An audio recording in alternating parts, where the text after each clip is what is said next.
और स्वागत है आपका। इंडिया टीवी देख रहे हैं आप। आपके साथ मैं हूं प्राची पाराशर। शाम के 5 बज चुके हैं। वक्त हो गया है मुकाबला का। लोकसभा चुनाव के फाइनल राउंड के लिए चुनाव प्रचार थम गया है। 1 जून को आखिरी चरण के लिए जनता अपना जनादेश ईवीएम में कैद कर देगी। उसके बाद 4 जून का सूरज जब नई रोशनी लेकर आएगा तो कयासों, अटकलों, दावों और वादों का धुंधलापन पूरी तरह से साफ हो जाएगा। लेकिन उससे पहले आज प्रचार के आखिरी दिन एनडीए हो या इंडिया, दोनों अलायंस की तरफ से धुआंधार प्रचार हुआ। आखिरी दिन एक बार फिर से सबने अपना अपना असेसमेंट भी बताया। फर्क सिर्फ इतना था कि आखिरी दिन का असेसमेंट उतना बड़बोला नहीं था, थोड़ी ईमानदारी नजर आई। एक तरफ बीजेपी के चाणक्य अमित शाह ने 400 पार का नारा तो दोहराया, लेकिन यह भी बताया कि कहां उन्हें नुकसान हो रहा है और उसकी कैसे भरपाई होती दिख रही है। कांग्रेस की तरफ से जयराम रमेश ने भी जीत का दावा किया, लेकिन आंकड़ा मैजिक फिगर से बहुत आगे का नहीं बताया। 272 प्लस के साथ सरकार बनाने का दावा किया। 48 घंटे में प्रधानमंत्री चुन लिए जाने की बात कही। वहीं अखिलेश यादव 4 जून को मंगलवार होने की वजह से मंगल होने की आस लगाए नजर आ रहे हैं। अब सवाल यह है कि जब थम गया है चुनावी शोर तो बहुमत नजर आ रहा है किसकी ओर। फाइनल राउंड में वोट दिख रहा एक तरफा या सीट पर बटा। मोदी होंगे 400 पार या विरोधी हो जाएंगे 272 पार। सवाल यह भी है कि आखिरी चरण से किसका गेम सेट होगा, किसका गेम बिगड़ सकता है। इसी पर करेंगे मुकाबला, लेकिन उससे पहले आपको सुनाते हैं अमित शाह और जयराम रमेश का फाइनल असेसमेंट। 16 राज्यों और यूटी में भारतीय जनता पार्टी 100% विजय प्राप्त करेगी, जहां किसी का खाता नहीं खुलेगा। 16 यूनिट्स एनडीए 400 पार करेगा। स्वाभाविक रूप से बीजेपी का सबसे बड़ा चंक होगा 20 साल बाद। But all I'm saying is we will get a clear and decisive majority. Now, clear is 273 is clear, but it's not decisive. When I say clear and decisive, it means well above 272. Yes, in UP, BJP cannot improve on its 2019 tally of 63. They're not going to improve on 38 in Bihar. It's impossible. They're not going to improve on 18 in West Bengal. That's impossible. तो आखिरी चरण के चुनाव प्रचार का जो शोर है वो थम गया है। अब ईवीएम में कैद करेगी जनता अपना फैसला और 4 जून को यह तय होगा कि किसके सिर पर बंधेगा जीत का सेहरा। इसी पर करेंगे चर्चा। खास मेहमान हमारे साथ हैं सैयद जफर इस्लाम, प्रवक्ता भारतीय जनता पार्टी, राजीव रंजन, नेता जेडीयू, नाहिद लारी खान, प्रवक्ता समाजवादी पार्टी, प्रोफेसर अनवर पाशा, प्रवक्ता आरजेडी। आप सभी का बहुत बहुत स्वागत है। सैयद जफर इस्लाम साहब, आप ही के साथ शुरुआत कर रही हूं। आज तो आखिरी चरण के चुनाव प्रचार का जो शोर था वो भी थम गया है। आखिरी चरण का जो मतदान है वो एक दिन बाद हो जाएगा। जनता कैद कर देगी उम्मीदवारों की किस्मत का फैसला ईवीएम में। अब सही असेसमेंट बताइए, अभी भी 400 पार वाला नारा देंगे या बोलेंगे कि विपक्ष मजबूती से लड़ा है आपके सामने? देखिए, आपने अभी थोड़ी देर पहले ही जो वीडियो चलाया और आपने कहा कि हमारे पार्टी के चाणक्य, देश के चाणक्य, दुनिया उनके लोहा की तरह मानती है कि वो राजनीति को सही समझते हैं और जमीनी हकीकत को बेहतर जानते हैं। हमारे आदरणीय गृह मंत्री जी, उन्होंने जो आपके पत्रकार ने सवाल किया और रिपोर्टर ने सवाल किया उसका बड़े सादगी से जवाब दिया और कहा उन्होंने कि कितने स्टेट्स में हमारे 100% सीटें आएंगी और हम अपने लक्ष्य के पास जाएंगे और लक्ष्य को पार करेंगे और पास जाएंगे, जो उन्होंने कहा। हकीकत यह है कि जमीन में अगर आप देखिए तो एक ही लहर है। ऑपोजिशन कहां दिखता है आप बताइए? आप जिससे पूछिए, आप वोट बूथ के बाहर या बूथ के अंदर या बाहर कहीं जहां मर्जी पूछिए तो एक ही आवाज सुनाई देती है। वो प्रधानमंत्री जी के बारे में आती है कि प्रधानमंत्री इस बार जो बार जो है वो आती है बात कि प्रधानमंत्री जी को हम वोट दे रहे हैं। ये बात हकीकत है कि ये पूरे ऑपोजिशन में प्रधानमंत्री जी भारी पड़ गए और प्रधानमंत्री जी अकेले ही सारे जो अपोजिशन को ध्वस्त कर दिया। ये हम नहीं, दुनिया कह रही है। अब देखिए हमारी जो, और हमने क्या किया है, हमने पिछले 10 साल में जिस तरह से 2014 से 2019 में जब इलेक्शन हुआ था तो अपने 5 साल का लेखा जोखा लेके जनता के सामने रखा और ये सारी हकीकत रख के उनसे आशीर्वाद मांगा। उसी तरह से आदरणीय प्रधानमंत्री जी ने 2014 से 2024 तक के कार्यकाल में, 10 सालों के कार्यकाल में जो इस तरह से देशवासियों के देश हित में और देश को मजबूत करने की जो नीतियां बनाई और उन नीतियों की वजह से जो फायदा हुआ देश को और देशवासियों को, उसका लेखा जोखा रखा और फिर से आशीर्वाद मांगा।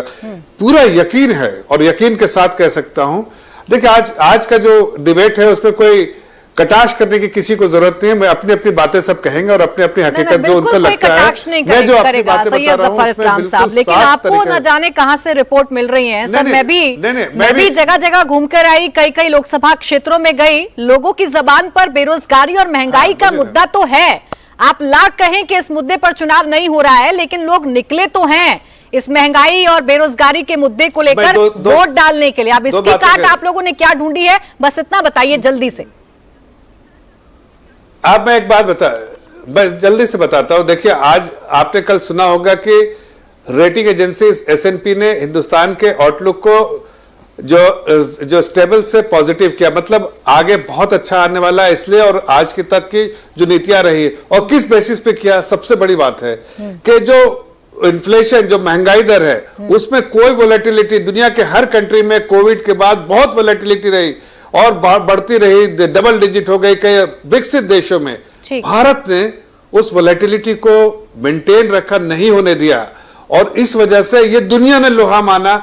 और यहां पर अपोजिशन के लोगों के पास पट्टी बंधी की जनता में उस बात की समझ है कि हमारे देश का ही चुनाव है, लोहा जनता मान ली, यही काफी होगा। सैयद जफर इस्लाम साहब आपके लिए। लेकिन देखिए, जब आप पीएम मोदी को सबसे बड़ा नाम बता रहे थे तो नाहिद लारी जी मुस्कुरा भी रही थी, हंस भी रही थी, शायद आपकी बात उन्हें पसंद नहीं आ रही थी। अब वही बताएंगी नाहिद लारी खान जी, आपके नेता ने तो कह दिया कि 4 जून को मंगलवार है, मंगल ही मंगल होगा। लेकिन ये कैसे माने कि मंगल आप ही का होगा, भारतीय जनता पार्टी या एनडीए का क्यों नहीं? नहीं, निश्चित रूप से मंगल होगा, और मंगल देश की 140 करोड़ जनमानस का होगा, समाजवादी पार्टी का होगा और इंडिया गठबंधन का होगा। अब आप ये देखिए प्राची जी की अंतिम चरण का चुनाव चल रहा है, यानी 7वें चरण का चुनाव चल रहा है। अब आप देखिएगा कि घोसी, सलीमपुर, बनारस सहित 13 लोकसभा सीटों पर खुलकर जनमानस इंडिया गठबंधन के पक्ष में है। वहीं आप देखिए कि बीजेपी के पक्ष में खुलकर मीडिया, हालांकि मैं आपकी बात नहीं कर रही, लेकिन खुलकर मीडिया व प्रिंट मीडिया व इलेक्ट्रॉनिक मीडिया बीजेपी के पक्ष में। अब देखना यह है कि देखिए 13 लोकसभा सीटों पर जो 7वें चरण के चुनाव हो रहा है उसमें बड़े मार्जिन से इंडिया गठबंधन जीतेगी। अब देखना यह है कि बनारस में जो अन्य दूसरे प्रदेश से आए भाजपा के प्रत्याशी हैं वो कितने लाख वोटों से हारेंगे, अब देखना मात्र ये है। अब आप ये देखिए ना कि 4 चरणों के चुनाव हुए, 4 चरणों के चुनाव में भाजपा चारों खाने चित हुई। 6ठे चरण के चुनाव में जनमानस ने भाजपा को छठी का दूध दिला दिया। और ये जो 7वें चरण का चुनाव चल रहा है इसमें जनमानस का आक्रोश जो है 7वें आसमान पर, और जनमानस ने तय कर लिया है कि भाजपा को इतना दूर उठाकर, सत्ता से इतना दूर फेंक देगी कि 7 पुश्त तक भाजपा दोबारा सत्ता में नहीं आ पाएगी। और इसका ये कारण है, आप खुद बता रही कि महंगाई का मुद्दा है, आप खुद बता रही बेरोजगारी भी मुद्दा है जनमानस में। सबसे बड़ा मुद्दा ये कि जिस प्रकार से संविधान खत्म करने की बात भाजपा के वरिष्ठ जो सांसद है या जो प्रत्याशी उन्होंने खुलकर मंचों से की और वीडियो भी आया, उससे जनमानस समझ गया कि जो बीजेपी ये चुनाव लड़ रही है ये संविधान बदलने का चुनाव लड़ रही है, बाबा साहब के संविधान बदलना चाहती है। देखिए नाहिद लारी खान जी, मैं महंगाई बेरोजगारी का मुद्दा बता रही हूँ तो मैं इतना और बता देती हूँ कि 400 पार की चर्चा भी ग्राउंड पर बड़ी जोरों शोरों से होती है, जिसका जिक्र प्रधानमंत्री कर रहे थे। खास बातचीत में इंडिया टीवी से ही जो बातचीत प्रधानमंत्री ने कही कि 3 चरण तक तो विपक्ष समझ ही नहीं पाया कि मेरे ही पिच पर आकर खेल रहा है, जो मैंने नैरेटिव सेट किया उसी नैरेटिव को आगे बढ़ा रहा है, वही नैरेटिव तो भारी नहीं पड़ जाएगा आप पर। प्राची जी देखिए वो बीजेपी के नेता हैं और बतौर बीजेपी के नेता वो ये सब बातें कर रहे हैं, बतौर प्रधानमंत्री वो ये सब बातें नहीं कर रहे। और देखिए वो बहुत बुजुर्ग हो चुके हैं और बहकी बातें करते, मैं उनके ऊपर कोई टिप्पणी नहीं करना चाहती। देखिए जनमानस का मुद्दा है कि जातिगत जनगणना, इंडिया गठबंधन ने वादा किया जनमानस से कि जैसे इंडिया गठबंधन की सरकार आएगी जातिगत जनगणना होगी ताकि जिसकी जितनी संख्या भारी उसकी उतनी भागीदारी हर क्षेत्र में हो जाए। अग्निवीर योजना जिस प्रकार से बीजेपी लेकर आई है, नौजवान विरोधी योजना है, वही पिछड़े दलित विरोधी भी योजना है। जाति जनगणना की बात कर रही है। अब देखिए आप ही के साथ पे बैठे हैं राजीव रंजन जी, ये बिहार तो ऐसा स्टेट बना, जाति जनगणना भी कराई और अपनी पीठ पे थपथपाई नीतीश कुमार जी ने, अब तो आपसे अलग हो गए। राजीव रंजन जी अपना भी असेसमेंट बता दीजिए, बिहार में भी होना है आखिरी चरण में मतदान और इस बार इतनी सीटें जीतना मुश्किल हो पाएगा एनडीए के लिए। भविष्यवाणी जयराम रमेश खुद कह रहे हैं कि 39 सीटें नहीं जीत पाएंगे इस बार आप लोग। नहीं, जयराम रमेश जी से हमें अपेक्षा भी, उन्होंने जो कुछ कहा वैसे ही अपेक्षा करनी चाहिए। कांग्रेस के नेता है तो निसंदेह कार्यकर्ताओं को प्रोत्साहित करने के लिए आशावादिता का जो एक पुट है वो उनकी बातों में रहेगा। लेकिन देखिए, जमीनी सच्चाई है, बिहार की 40 की 40 सीटें, इस पर जनता मन बना चुकी है और 39 सीटें तो पहले से हम लोगों के पास है। 40वीं सीट पर भी हमारे उम्मीदवार ने काफी अच्छा किया है, जनता का आशीर्वाद है। सभी धर्म, सभी जातियों के लोगों ने वहां वोट किया है, इसलिए कोई कठिनाई नहीं है। मैं एक बात जरूर कहूंगा, देखिए, ये तीसरी बार एनडीए के नेता के तौर पर नरेंद्र मोदी जी ने जनादेश मांगा है और शायद ऐसा बहुत कम होता है जब प्रो इनकम्बेंसी, सत्ता के पक्ष में वातावरण पूरे देश में दिखता हो। उन राज्यों में भी जहां भारतीय जनता पार्टी की स्थिति बहुत अच्छी कभी नहीं रही है, वहां भी नए साझीदारों के साथ जिस चुनावी रणनीति पर भाजपा ने काम किया, आंध्रा से लेकर तेलंगाना तक इन तमाम राज्यों में, और जेडीएस के आने के बाद कर्नाटक में जो उनका सर्वश्रेष्ठ हो सकता है उसको बरकरार रखने में उन्हें कोई कठिनाई नहीं होगी। अब देखिए, जो मुद्दे हैं, ये मुद्दे हिंदुस्तान की आजादी के बाद कोई ऐसी सरकार नहीं है जब बेरोजगारी का सवाल नहीं हो, महंगाई का सवाल नहीं हो। देखिए, ये कुछ ऐसे एक बड़ी आबादी के देश में लोगों की अपेक्षाएं किसी भी हुकूमत से होंगी कि वो महंगाई को नियंत्रित रखे, बेरोजगारी को दूर करने में प्रभावकारी नीतियों को निर्धारित करे। लोगों की उम्मीद आज भी इसीलिए है नरेंद्र मोदी जी से कि उन्होंने 10 वर्षों में जितना कुछ किया है उससे महंगाई नियंत्रित है, जो मुद्रास्फीति की दर है वो नियंत्रित है, कांग्रेस की सरकारों के मुकाबले बेहतर हालात है, और रोजगार के असीमित अवसर इस सरकार ने अपने 10 साल में सृजित किए, और आने वाले वर्षों में जो बुनियाद उन्होंने रखी है उसका लाभ नौजवानों को अवश्य मिलेगा। इसीलिए तीसरी पारी को लेकर जनता के मन में कोई दुविधा नहीं दिखती है। अच्छा, चलिए ठीक है, आप कह रहे हैं 40 में से 40 सीटें इस बार आप जीतेंगे। पिछली बार 39 सीटें जीते थे, 1 सीट की कमी रह गई थी। प्रोफेसर अनवर पाशा साहब, देखिए, अब तो चुनाव प्रचार खत्म हो चुका है, एक दिन बाद मतदान हो जाएगा और जनता ये तय कर देगी कि किसके सर पर जीत का सेहरा बांधना है। 40 में से 40 सीटें बिहार में एनडीए जीत रहा है, ये उनका कॉन्फिडेंस है सर?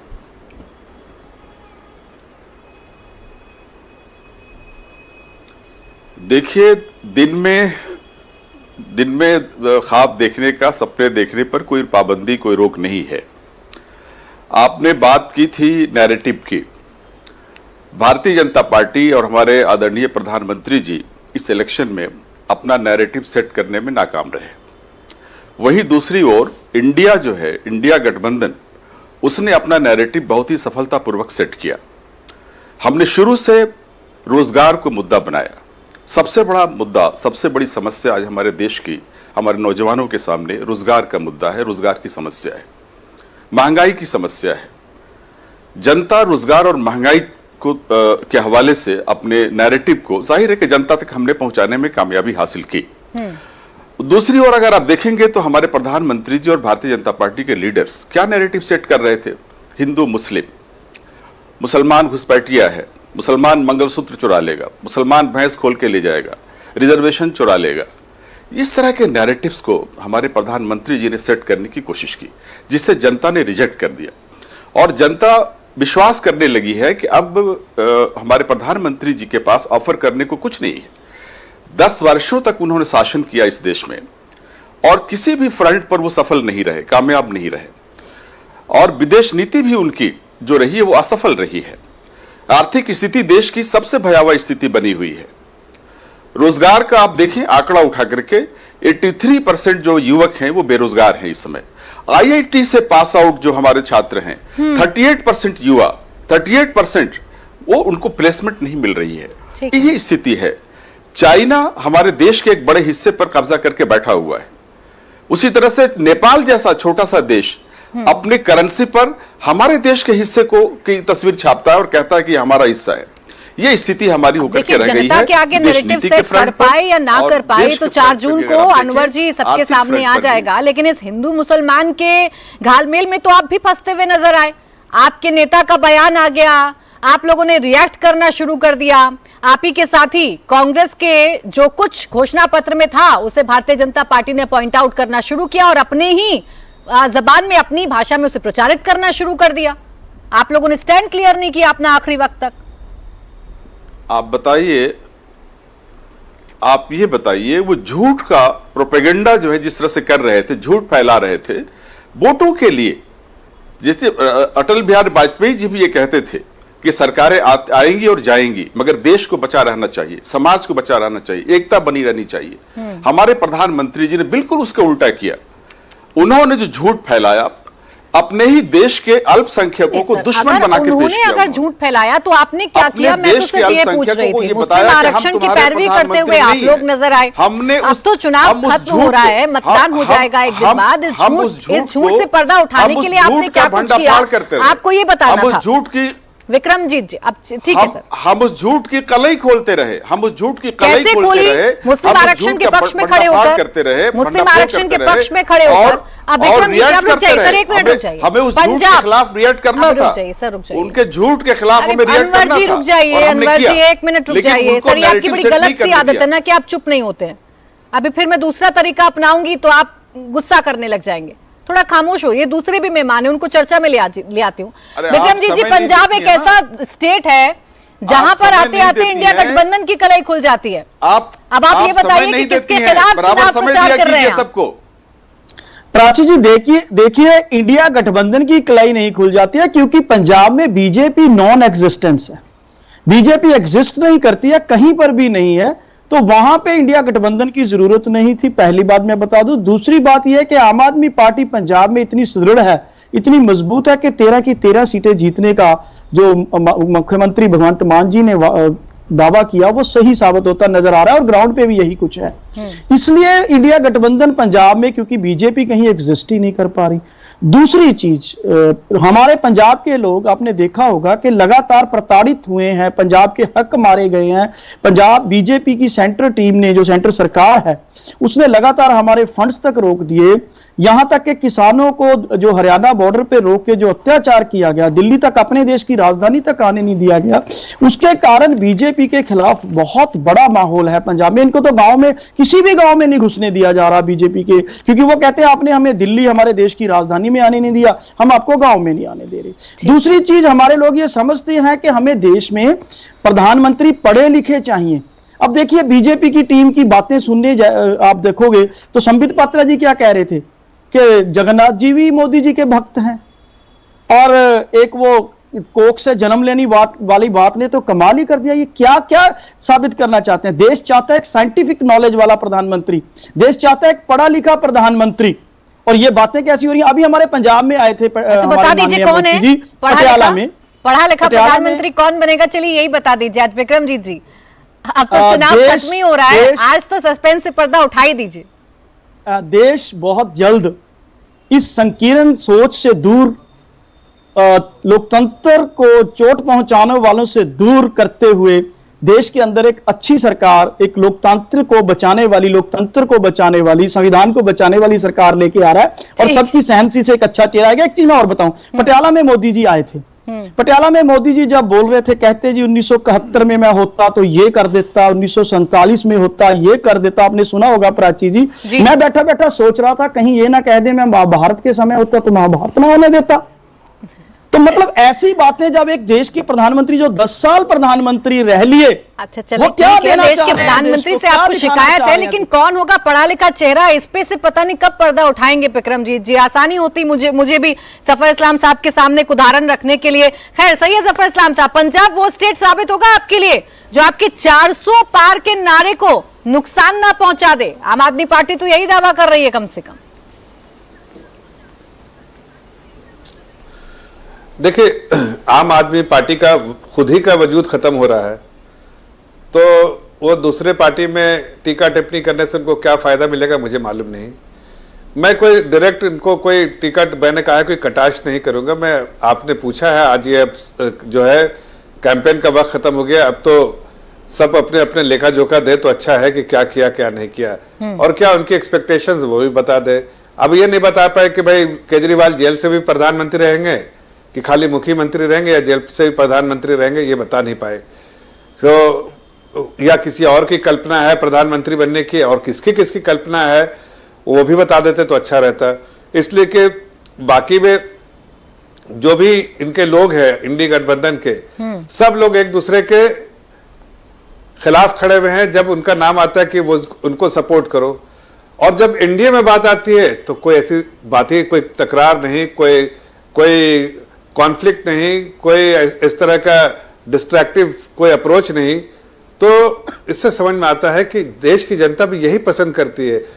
आप ऐसे लोगों को थोड़ी पसंद करते जिसने देश को लूटा और अब देश को लूटने के लिए भी लड़ाई चल रही है कि कौन जो लुटेरे का फौज जो है सरदार रहेगा। आपने सुना नहीं, आपके जितने भी साथी विपक्षी साथी यहाँ पर बैठे हैं जफर इस्लाम जी, सभी ने कहा कि आपने तो मुद्दे भटकाए, आपने तो हिंदू मुसलमान पर पूरा का पूरा चुनाव लड़ने की कोशिश की। ये कॉन्फिडेंस तब कहाँ चला जाता है आप लोगों का? ऐसा नहीं, देखिए ऐसा है, देखिए लालू यादव जी क्या कह रहे थे रिजर्वेशन के बारे में। अरे ये सोच समझ के रणनीति इनकी रहती है और इसको बांटते हुए उन्होंने अगर घुसपैठिया कहा, देश के रिसोर्सेज पे बांग्लादेश से आए हुए लोगों का हक नहीं है, ये समझना पड़ेगा। अगर देश के अधिकार की बात है तो देश के लोगों के अधिकार है, बाहर से आए हुए घुसपैठियों का अधिकार नहीं, तो इसमें क्या गलत कहा? ठीक, अगर उस पर भी किसी को आपत्ति है तो देश की जनता देख रही है उनको, पट्टियां तो बांधे हुए नहीं देश की जनता। अब देखिए दोनों ही जवाब देना चाह रहे हैं, अनवर जी भी और नारी जी भी जवाब देना चाह रहे हैं। उन्होंने कुछ कहा नहीं, दोनों जवाब देना चाह रहे हैं आपके इस बात का। नारी जी तो अपनी पार्टी जाए 2 सीट भी नहीं आएगी, लेकिन इतनी बड़ी बड़ी बातें कर रही है तो 80 में से 80 सीट जीतने का दावा कर रहे हैं। चूंकि लालू यादव का आपने जिक्र किया है तो अनवर जी आप जवाब दे दीजिए। अरे सीधा तो आपके नेता ने कहा था ना मुस्लिम आरक्षण होना चाहिए। कन्नौज जीतेंगे क्या? वो तो 80 जीत रही है पूरी। जीतेंगे क्या? अरे वो तो पूरी 80 जीत रही है। तो 80 का तो बात की बात है। जल्दी से अनवर जी। अच्छा ठीक है। बनारस का बहुत नाराज है कि यहाँ के सांसद जो हैं यहाँ की महिलाओं की इज्जत आबरू नहीं बता पाए। हाँ, बहुत जनमानस एकदम आपके सब जनमानस बता के गया। सुन लीजिए नाहिद बहन, सुन लीजिए। अरे सुनिए नाहिद बहन, भाजपा के गुंडों ने ये रेप किया छात्राओं के साथ। अरे सुन तो लीजिए, आपके नेताओं ने, भाजपा के बड़े गुंडों ने, मोदी जी के चहीतों ने, योगी जी के अरे सुन तो लीजिए, सुन लीजिए कि आपको कम से कम 7-8 लाख वोट से हारना पड़ेगा। अब आप इंडिया अलायंस के वहां का तो कैंपेन भी नहीं कर रहे। आपका कैंपेन किसको जिता रही है? खाली आप बता दीजिए कोई नहीं बगला आप बताइए। अरे बताइए वाराणसी तो कौन जीतेगा? अच्छा ठीक है, आपका इंडी गठबंधन का नेता कौन जीतेगा बताइए? वसूली कर लिया कंपनी से। अरे सुनिए 140 करोड़। अरे अभी यही अच्छा चलो ठीक है, आपस में लड़ना बंद करते हैं। आज तो चुनाव प्रचार खत्म हो गया।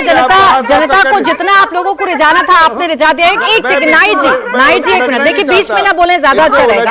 आप दोनों बीच में उलझे रहेंगे। खाली इनसे पूछ लीजिए इनसे कि कौन किसको जिता रहे हैं। अच्छा ठीक है, ये तो अपने प्रत्याशी को जिताने की बात कर ही रही है ना, ये तो काशी भी जीतने की बात कर रही है। अच्छा 1 मिनट रुक जाते हैं। अच्छा 1 मिनट रुक जाते हैं, बिहार का जिक्र हुआ। अरे काशी से किसको जिता रहे? खाली पूछे ना काशी से कौन जीतेगा? अच्छा जवाब दे देंगे वो बता देंगे, वो जवाब दे देंगे अपना। अच्छा रुकिए, राजीव रंजन जी बिहार का जिक्र हुआ जब 1 सेकेंड, नाहिद लारी जी और सैयद जफर इस्लाम जी, दोनों को रोकना पड़ेगा मुझे, दोनों को रोकना पड़ेगा, दोनों की आवाज थोड़ी कम करनी पड़ेगी। ऐसे नहीं कर सकते ना डिबेट के, आप भी बोलेंगे, बाकी मेहमान सिर्फ सुनने के लिए यहाँ पर नहीं आए हैं। राजीव रंजन जी, ये हिंदू मुसलमान का मुद्दा जानबूझकर उछाला और जब लालू यादव जी ने इस पर रिएक्ट किया तो आपने इसे सबसे बड़ा मुद्दा बनाने की कोशिश की इन चुनावों में। देखिए लालू प्रसाद जी को ये जानकारी है, वो लोगों को मिसलीड कर रहे थे। देखिए आरक्षण का जहां तक सवाल है तो मुस्लिम जो सवर्ण है, जो सामान्य श्रेणी की जो जातियां हैं वो ईडब्ल्यूएस के दायरे में है। जो पिछड़ी जातियां हैं वो भी मंडल कमीशन की जो सूची है उसमें उन सबको पिछड़ी जाति का दर्जा मिला है। नीतीश कुमार जी ने जब अति पिछड़ी वर्ग को बिहार में बनाया, उसमें अनेक जो मुसलमानों की जो जातियां हैं वो उसमें शामिल हैं। मुसलमानों को आरक्षण मिल रहा है, इसके लिए अलग से आरक्षण कहीं ना कहीं उनकी हिस्सेदारी का नुकसान भी होगा। अगर उनको एक बड़े प्रतिशत का आरक्षण मिल रहा है, वहां योग्यता के बल पर वो ज्यादा बड़ी संख्या में नौकरियां और एजुकेशनल इंस्टीट्यूशंस में उन्हें एडमिशंस मिल सकते हैं, तो ये राजनेताओं के जो ये खेल है, इस खेल में वो फंसने वाले नहीं है। इसीलिए बिहार के मुसलमानों को बहुत भ्रम नहीं है। और लालू जी ने कुछ संभालने की कोशिश की, लेकिन तब तक वो जो इतना कुछ बोल चुके थे उसका नुकसान ही होता है। ठीक है, देखिए इस तरह के बांटने की सियासत का ये बार बार जिन पर आरोप लगाते हैं, हाँ। उससे ज्यादा इन्होंने कुछ दिनों में लालू प्रसाद जी और कई नेताओं ने इस पूरे प्रकरण में अपने विवादित बोल के जरिए इस मामले देखिए, को उलझाने की मंगलसूत्र कोशिश का मसला आप लेकर आए, कौन क्या खा रहा है इस पर आप लोगों को आपत्ति हुई, इसे चुनावी मुद्दा बनाने की कोशिश की गई और आरोप आप विपक्ष पर लगा रहे हैं। खैर, इतने आरोप लगाए हैं, अगर आपने राजीव रंजन जी जवाब देना चाह रहे हैं प्रोफेसर अनवर पाशा साहब, दीजिए। अनवर जी बोलिए। जी, लालू प्रसाद यादव जी की जो इमेज है इस देश में एक सेकुलर आइकन की इमेज है। वो संविधान के पक्षधर हैं, ये वो समानता के पक्षधर हैं। दूसरी तरफ भारतीय जनता पार्टी और उनके एलाइज को भी मैं कह रहा हूं, ये जो आज जो नीतीश कुमार जी के पार्टी के प्रवक्ता रंजन जी बोल रहे हैं, ये सब लोग अब समानता के विरोधी बन चुके हैं। भाजपा के साथ जाकर के संविधान के विरोधी बन चुके हैं, आरक्षण के विरोधी बन चुके हैं। इसीलिए इस तरह की भाषा का इस्तेमाल राजीव रंजन जी कर रहे हैं। वरना उनके मालूम होना चाहिए था कि सच्चर कमेटी और रंगनाथ मिश्रा कमीशन की रिपोर्ट साफ साफ कहती है कि इस देश के मुसलमानों की आर्थिक और शैक्षणिक हालत सबसे बदतर है, एससी और एसटी से भी बदतर है। उस दिशा में अगर कोई कदम उठाया जाता, अफर्मेटिव एक्शन उठाया जाता है, तो इसके ये कहते हैं कि ये कॉम्युनल एक्शन है।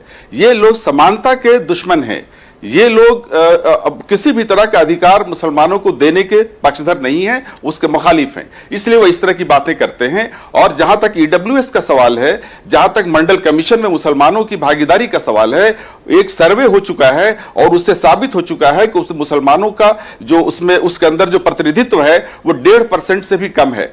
इसीलिए एक तो बड़ी आबादी, एक बड़ी अल्पसंख्यक अल्पसंख्यक की एक जनसंख्या जो जब आप लोग इतने क्लियर हैं, ये बहुत ही संवेदनशील मसला है, मेरा जवाब जरूर लीजिए। मैं आ रही हूँ राजीव जी, एक मिनट आ रही हूँ। प्रोफेसर अनवर साहब, जब आप इतने क्लियर हैं मुसलमानों को लेकर, जब आपका एजेंडा एकदम साफ है, तो क्यों फिर अपना स्टैंड बदलते रहते हैं? आपको खुलकर सबको पूरे इंडिया गठबंधन को मिलकर कहना चाहिए था कि हाँ जी होना चाहिए मुस्लिम आरक्षण, उनको मिलना चाहिए आरक्षण।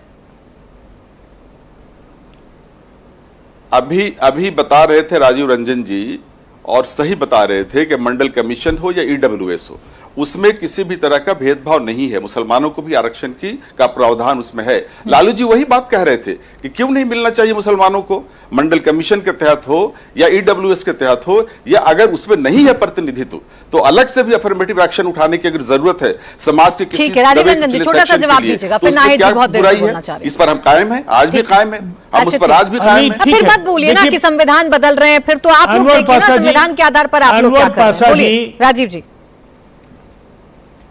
देखिए, सबसे पहली बात तो यह कि नीतीश कुमार जी पिछड़ों के विरोधी हैं और ये पिछड़ों के हिमायती हैं, ये बिहार की जनता जानती है। जातीय सर्वे हो या उस सर्वे के आधार पर 94 लाख परिवारों के एक एक सदस्य को 2 लाख रुपए का सहयोग करने का फैसला हो, बिहार में 75% आरक्षण, जो 50% आरक्षण का जो कैप था, जिसमें ईडब्ल्यूएस बाद में बढ़कर के 10% हुआ, उसको मिलाकर बिहार का फॉर्मूला 75। राजीव रंजन जी, एक सेकंड मुझको दीजिए, बीच में नहीं बोलिए अनवर पाशा जी, ये अच्छी बात 18 वर्षों से आप बाकी लोगों में बोलिएगा, बीच में नहीं, न मैं बोलता हूँ और न मैं आपको बोलने दूंगा। गलत बात अनवर पाशा जी, सरकार नहीं, आप इतने उत्तेजित नहीं होइए, आप नहीं कर पाए, आप रुक जाइए। हमने कराया जातीय जनगणना, आप कमाल पाशा जी न्याय की सुन लीजिए ना, करके रिजर्वेशन की 75 किया। अच्छा रुकिए ना अनवर आप पाशा क्या सामाजिक न्याय कितने वर्ष से आप राजनीति कर रहे हो, हमको भी पता है। हमने 17 महीने में करके दिखाया, हमने 17 महीने में करके दिखाया। अरे आपने कुछ नहीं किया, आपने कुछ नहीं किया। देखिए प्राची जी, ये जो प्रवृत्ति है इन लोगों को थोड़ा डिस्करेज कीजिए। ना मैं किसी में बोलता हूं, ना मैं अपेक्षा करता हूं कि मुझे कोई इंटरप्ट करे अननेसेसरी, अपनी बारी में अपनी बात। अनवर जी को बार बार टोका जाता है, वो मानेंगे नहीं सर। मसला है, फिर आखिरी तरीका है मुझे बताना पड़ेगा। संविधान बयानी और तो अपनी बारी का इंतजार करेंगे ना अनवर पाशा साहब, बीच में थोड़ी ना बोलेंगे किसी के, डिस्टर्ब नहीं करेंगे ना, बोलने दीजिए उनको, फिर करिएगा काउंटर। नहीं कहते हैं तो किसी को भी देश को गुमराह करने का अधिकार नहीं है। ठीक। और जहां तक मुसलमानों की हिमायत का सवाल है, नीतीश कुमार जी ने कब्रिस्तानों के घेराबंदी से लेकर पसमानदा मुसलमानों के लिए अनेक कल्याणकारी योजनाएं लाने से लेकर अति पिछड़ी जातियों में मुसलमानों को आरक्षित श्रेणी में लाने का जो फैसला किया है, मुसलमान इस बात को जानते हैं। अच्छा ठीक। अलायंस बदलते हैं, लेकिन नीतीश कुमार जी का जो संकल्प है अल्पसंख्यकों के लिए, उसमें बिहार की जनता को आपके सर्टिफिकेट की या लालू प्रसाद जी के सर्टिफिकेट की जरूरत नहीं है अनवर पाशा जी। अच्छा ठीक है। नाहिद जी, मुद्दा किसने बदला? आ रही हूँ फिर विक्रमजीत जी आपके पास आ रही हूँ, मुद्दा किसने बदला? हाँ बोलिए नाहिद जी, बोलिए। देखिए प्राची जी, मैं सुन रही थी जेडीयू प्रवक्ता को, मैं ज्यादा उनको कुछ नहीं कहना चाहती, लेकिन फिर भी मैं उनकी जानकारी में लाना चाहती हूँ कि बीजेपी की केंद्र सरकार ने माननीय सुप्रीम कोर्ट में हलफनामा देकर स्पष्ट कह दिया कि वो जातिगत जनगणना नहीं कराएगी। यही बीजेपी की केंद्र सरकार ने। अब जब जातिगत जनगणना बिहार में हुई थी, तब आप ही के जो नेता है माननीय नीतीश जी, उन्होंने चीख कर अनेकों चैनल, प्राची जी आपके भी चैनल में, कि बीजेपी सख्त पिछड़े दलित आदिवासी विरोधी पार्टी, जातिगत जनगणना नहीं कराना चाहती। खुद बीजेपी ने कहा, खुद नीतीश जी ने कहा था। खैर, अब इस मुद्दे पर बहस करने से कोई एक करेक्शन कर दूं मैडम, मैं भी इस मुद्दे से आगे निकलना चाह रही हूँ, बस एक करेक्शन कर देती हूँ। बिहार में जहां तक मुझे याद है, बाकी राजीव रंजन जी और सैयद जफर इस्लाम साहब मुझे करेक्ट कर देंगे, जहां तक मुझे याद है बिहार में भारतीय जनता पार्टी ने सपोर्ट किया था, साथ दिया था सरकार का जातीय जनगणना के लिए। बिल्कुल किया। तो इन्होंने नहीं बीजेपी स्टेट ये विधानमंडल का सर्वसम्मत प्रस्ताव है और इस प्रस्ताव में भारतीय जनता पार्टी भी शामिल है। इसके पहले प्रधानमंत्री जी के साथ डेलीगेशन में भी बीजेपी के डेलीगेट्स थे। लगातार बीजेपी का समर्थन जातीय सर्वे को लेकर। नहीं, बस वो थोड़ी सी जानकारी दुरुस्त कर रहे थे, अभी ये बता रहे थे।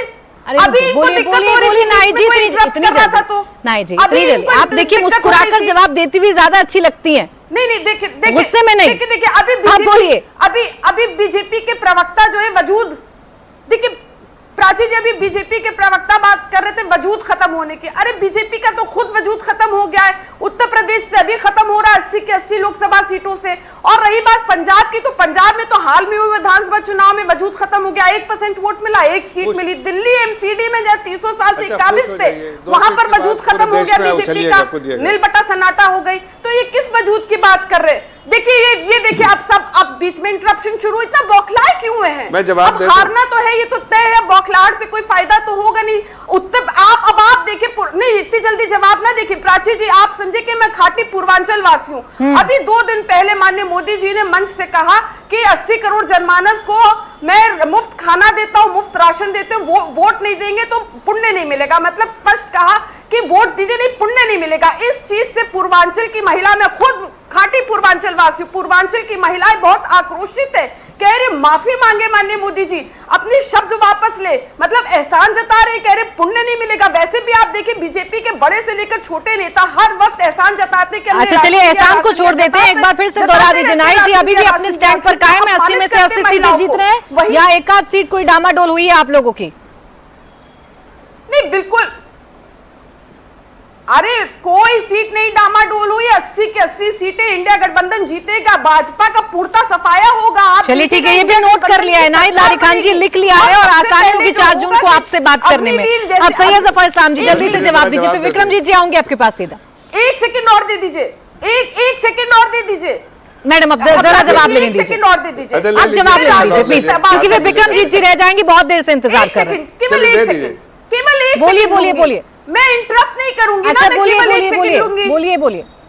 देखिए आपको मैं ये आपके माध्यम से ये मैं जनमानस को ये वादा करती हूँ कि इंडिया गठबंधन की सरकार आएगी तो हम राशन भी देंगे, मात्रा 5 किलो से कहीं ज्यादा राशन देंगे, लेकिन एहसान नहीं जताएंगे। जैसे वाह मैडम, इसी राशन को लेकर आप लोगों ने पूरे 5 साल सवाल उठाए और अब इसी राशन की योजना को आगे बढ़ाना चाहते हैं आप। एक परिवर्तन तो चलिए महसूस कर रहे हैं। बोलिए जफर इस्लाम जी, अब रुकिए, नाहिद लारी जी रुकिए एक मिनट, सबक सिखाने जा रही बीजेपी, बोलिए प्रकार से अपमानित करती है नाहिद जी, प्लीज शांति। नाहिद जी रुक जाइए, नाहिद जी अपनी फैक्ट्री से खाना जेब से राशन दे रही है और कैसा खाना दे रही है, राशन दे रही है अपनी फैक्ट्री। नहीं जी, आपकी आवाज कम करवानी पड़ेगी मुझे, क्योंकि सबकी बात रह जाएगी, आपके साथियों की भी बात रह जाएगी। आप पूरी बात कर लिए, रुक जाइए। नाइट जी की आवाज थोड़ी कम कर दीजिए, बोलिए जफर इस्लाम जी, बोलिए देखिए, जफर मैं तो इस्लाम। सिर्फ इतना कह रहा हूं हाँ। कि ये आपने झूठ देखा इनका, आपने झूठ देखा। अभी आपसे कहती एक बात 1 सेकंड में कहूंगी और अभी भी देखिए कब से चिल्ला रही हैं। कोई सुनने वाला नहीं है, कोई इनको समझने वाला नहीं, इसलिए कि इनकी बात में ही कोई सच्चाई नहीं है। जब समाजवादी पार्टी का कोई प्रवक्ता यह कहता है कि 80 सीटें आएंगी, तो ऐसे ही है जैसे दिन में जो है चांद देख रहा कोई, बस वैसी बातें हैं। इनको भी इनकी हकीकत मालूम है, मुझे बताने की जरूरत नहीं है। मुझे तो यह लग रहा है कि सारे लोगों ने दिया कि कन्नौज की सीट वो हार जाएंगे। इनके जो मुखिया है उनकी ज्यादा कोशिश होनी चाहिए कि कन्नौज में कम से कम इज्जत तो बनी रहे अगर जीत जाए तो। लेकिन ये भविष्यवाणी तो आप कर रहे हैं ना सैयद जफर इस्लाम जी, वो तो एक सीट पर फाइट मान रहे थे, वो भी काशी की थी और उसमें भी फाइट हो गई है, खत्म। मुझे सर खत्म करना है। बस एक आखिरी कमेंट बिक्रमजीत जी का ले रही हूँ, बहुत देर से इंतजार कर रहे थे। बिक्रमजीत जी, आपने इंटेलिजेंट पीएम की बात कही थी, आज ही जयराम रमेश जी ने साफ किया है जिसकी सीटें ज्यादा होंगी पीएम उसका होगा। अब बताइए मौका किसका लगेगा? देखिए, चाहे वो ज्यादा सीटें वालों का होगा या कम सीटें वालों का होगा, लेकिन होगा एजुकेटेड प्राइम मिनिस्टर। पहली चीज मैं सब स्पष्ट कर दूं। अब देखिए, मैं किसी में इंटरप्ट नहीं करता, बड़ी आराम से सब्र से इंतजार करता हूं अपनी बारी का। दूसरी बात, बीजेपी के हमारे जफर इस्लाम जी बोल के गए थे कि आम आदमी पार्टी का वजूद खत्म हो रहा है। भाई साहब, ये आपकी एक गलत फहमी है। डे ड्रीमिंग की बात आपने की है, वो आप देख रहे हो। 400 पार की भी आपका दिन के सपने हैं। और ये जो देखिए जिसकी जितनी सीटें ज्यादा, अब उस हिसाब से आप कर लीजिए कैलकुलेट। केजरीवाल जी, तेजस्वी, अखिलेश यादव जी कितनी सीटों पर लड़ रहे हैं और उनका कितना मौका है, तो आप मुझसे ज्यादा समझदार हैं। कौन होगा इंटेलिजेंट, आप बताइएगा 4 जून को। मेरे पास समय नहीं था, माफी के साथ आपसे शुक्रिया कहूंगी। बहुत बहुत शुक्रिया आप सभी का हमारे साथ इस चर्चा में जुड़ने के लिए।